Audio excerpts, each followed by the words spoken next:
Hello, everybody, and welcome back to another episode of the show. Joining me today is RoseAnne Archibald, who is the National Chief of the Assembly of First Nations. Thank you so much for joining me. So I'm going to start out with, obviously, it's the International Day for Truth and Reconciliation. So I'll just start out with, what does this day mean to you, and how will you be reflecting today on some of the tragedies that happened in the residential school system? Well, I'm really happy to be here, first of all, Wyatt, and glad to be on your show. Today is a very important day for survivors, for those who are also what we call intergenerational trauma survivors, as well as those who didn't make it home, the children who did not make it home from what I call the institutions of assimilation and genocide. And I don't call them schools anymore because I attended many schools in cities and towns, and not one of them had a graveyard, and certainly did not have unmarked graves in the schoolyard. So this day is really a commemoration of that former system that caused so much damage and harm to our children, to our families, and to our communities. Obviously, with a day like today, the International Day for Truth and Reconciliation, not just is it a day, but it's a day where many students across Canada and many people across Canada will be reflecting on it. I know in my class we've been having conversations about it. So maybe speak a little bit about education, about the residential system in schools, and just, do you think that it's being chatted about enough, and how do you think we should go about talking about it with even younger kids who might not necessarily understand it, or when they do hear it they might feel upset, or speak a little bit about that? This, you know, the children who will watch this video need to understand that these institutions had children in them, like themselves. Young kids, sometimes as young as 3 years old, were sent to these institutions. They were taken from their families. They were taken out of their communities. They were told that they could not speak their language. They could not practice their culture and their traditions.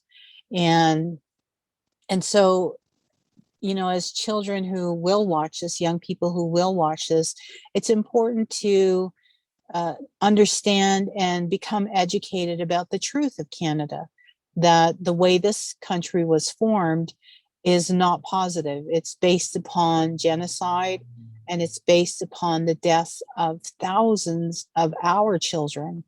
And, and so as younger people grow up in this generation, I am hopeful that you will have opportunities to learn about the truth of Canada. They talk about truth and reconciliation, and a lot of people talk about reconciliation, but they don't talk about the truth. And sometimes it's hard to talk about the truth. Sometimes it's hard to hear words like genocide, or to hear, the difficulties and the abuses and all of these things that these young children went through. But it's important to acknowledge it on today's National Day of Truth and Reconciliation. It's important to grieve, to feel sad, to mourn for these children. That's what this day is about, is making sure that we have an opportunity to stand together and remember that these awful things happen and that they must never happen again. And that's what's important about educating the younger generation, as well as people who are now elderly and didn't even know that this happened as well. Um, Obviously, one day is really good for reflection, and it allows people to reflect. But obviously, in order to get real action, and in order to make sure that people can really become educated, and just holding people accountable for some of the things that did happen. Maybe speak specifically about what are some things that people who hold positions of power, elected officials, specifically, even if we look at the 94 calls to action, what are some things even in those 94 calls to action that you would like to see the government enact? Maybe pick a couple of them that you really think should be enacted. One of the TRC calls to action that I've been talking a lot about lately is the apology from the Pope. So the Catholic Church and many other denominations were a part of these institutions, and they were, working with the government in these very undertaking assimilation and genocide.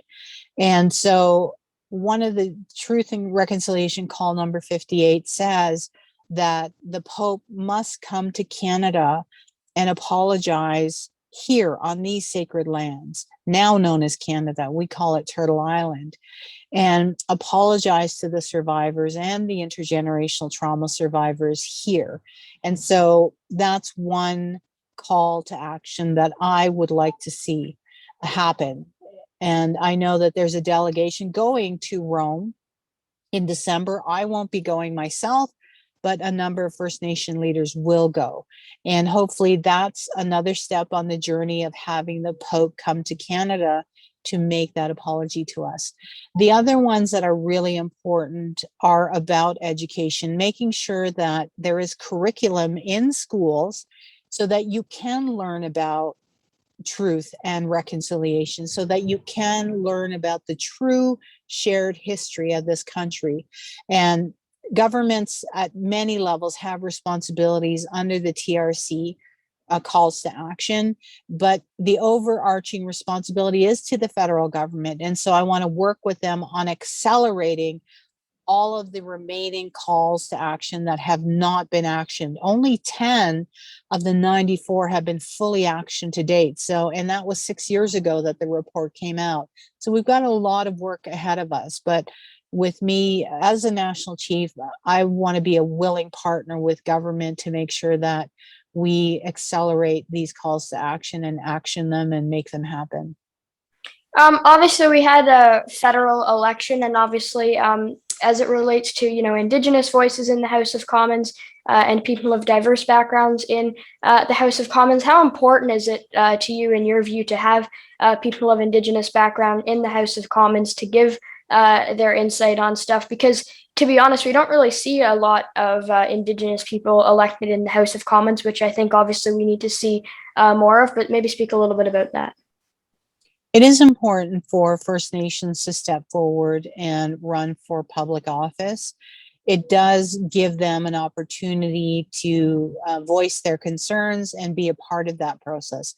There are people, however, Wyatt, in our communities who really believe in the sovereignty of First Nations, because First Nations are sovereign people who entered into treaties, many treaties across this country, which allowed the settlements of allowed settlers to come and be a part of this country.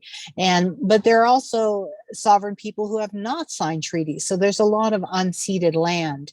And so the point I'm trying to make is that there are people who don't want to be a part of that system because they believe in the sovereignty of First Nations, and they see the Canadian government as a foreign government, imposing itself upon First Nations people. I believe that you can have these two worlds existing in one space. And so when I heard of all the candidates who were running in this past election, I encouraged them. I sent them letters. I sent them information from the Assembly of First Nations on our platform documents. So I definitely encourage people to run for public office in any level of government.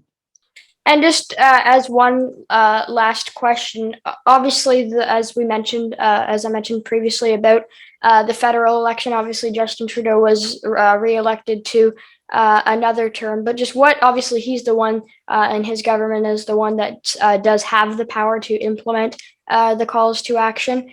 So just what would you say to the Prime Minister, or what are some things that you would like to see the Prime Minister move forward on within his next mandate in government?